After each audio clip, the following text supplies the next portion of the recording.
आइए हम जानते हैं पलक किशोरी के बारे में। कथावाचन के क्षेत्र में जया किशोरी एक बड़ा नाम है। उन्हीं की तरह एमपी की एक 17 साल की युवती पलक किशोरी ने भी कथावाचन शुरू कर दिया है। बता दें कि पलक किशोरी ने भागवत की पढ़ाई नहीं की है, इसके बावजूद वो कथावाचन करती है। महज 17 साल की उम्र और 12वीं की छात्रा पलक किशोरी 2 भागवत कथाएं और 3 श्रीकृष्ण प्रवचन कर चुकी है। बता दें कि उनकी कथा सुनने के लिए हजारों लोगों की भीड़ आती है। उनके संगीतमय कथावाचन के लोग दीवाने हैं। कौन है पलक किशोरी? पलक किशोरी मध्य प्रदेश के सतना जिले की रहने वाली है। सतना शहर के मुख्तियारगंज, महाराणा प्रताप नगर की रहने वाली है। वो 12वीं कक्षा की छात्रा है। पलक किशोरी के पिता का नाम संतोष मिश्रा है, माता का नाम आराधना मिश्रा है। वो अब तक 2 भागवत कथाएं और 3 कृष्ण प्रवचन कर चुकी है। जया किशोरी को मानती है प्रेरणा स्रोत। पलक किशोरी मशहूर कथावाचक जया किशोरी को अपना प्रेरणा स्रोत मानती है।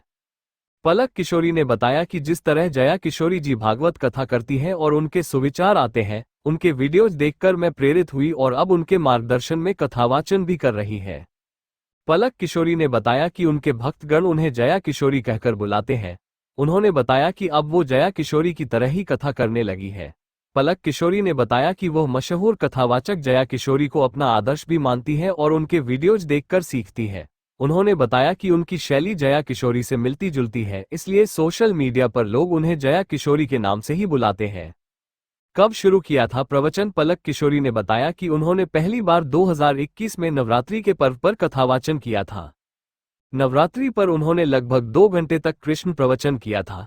पलक ने बताया कि वो बचपन से ही कृष्ण भगवान की भक्त है और जया किशोरी की वीडियोज देख देखकर उनसे सीखती रही और आगे बढ़ती रही। पलक ने बताया कि उन्होंने भागवत के लिए कोई प्रोफेशनल पढ़ाई नहीं की है। उन्होंने कहा लॉकडाउन के दौरान जब लोग घरों में रहते थे तभी वह भी घर में रहकर ही भागवत कथा का अध्ययन करती थी।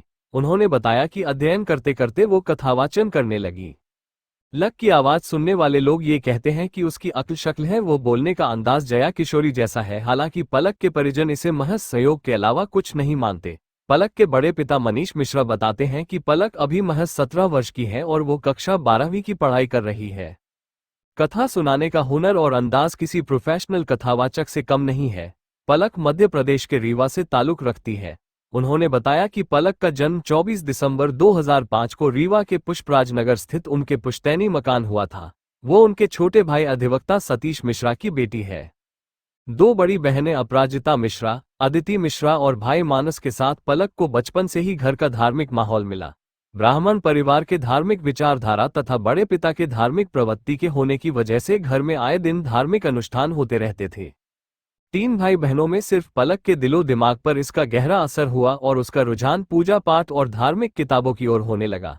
मनीष मिश्रा बताते हैं कि जब कभी हुआ देर से घर पहुंचते थे तो छोटी अवस्था में ही पलक न केवल आरती व भगवान का पूजन कर चुकी होती थी बल्कि लयबद्ध तरीके से आरती का गायन किया करती थी। उन्होंने बताया कि जब भी कोई कथावाचक आसपास में आते तो उन्हें पलक बड़े ध्यान से सुनती थी और बाद में वह उन्हीं शब्दों के साथ उस कथा का उच्चारण भी शुद्ध कर लिया करती थी। पलक जो भी कथा सुनती बाद में वही कथा अपनी दादी, मम्मी, बड़ी मम्मी को सुनाने की कोशिश करती। धीरे धीरे पलक इसमें पारंगत होती गई। 12 कक्षा में पढ़ने वाली पलक किशोरी का हिंदी और अंग्रेजी भाषा में बराबर नियंत्रण है।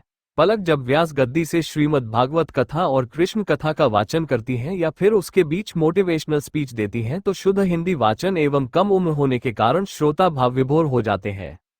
घर पर परिवार वालों को रोजाना कथा सुनाने का नतीजा ये निकला कि पलक किसी प्रोफेशनल कथावाचक की तरह ही कथा सुनाने लगी। वर्ष 2021 में पलक ने रीवा के बांके बिहारी मंदिर में एक मजे हुए कथावाचक की तरह श्रोताओं को भगवद गीता सुनाया था। इसके बाद पलक रीवा संभाग में छा गई। अब तक पलक के कई कार्यक्रम हो चुके हैं। पंडित दीनदयाल शास्त्री बताते हैं कि पलक की उम्र छोटी है, इसके बावजूद उसका उच्चारण सही होने के कारण लोग उसे काफी पसंद कर रहे हैं। सीधे तौर पर जया किशोरी से उसकी तुलना कर देना उपयुक्त तो नहीं है, लेकिन अगर पलक ने साधना नहीं छोड़ी और इसी तरह कथा वाचन करती रही तो निश्चित तौर पर वह आगे चलकर रीवा सहित विंध्य का नाम रोशन करेगी। कथावाचिका पलक किशोरी खुद को कृष्ण भगवान का भक्त मानती है। वह कहती है कि वह लोगों को कृष्ण भगवान के बारे में ज्यादा से ज्यादा बता सके।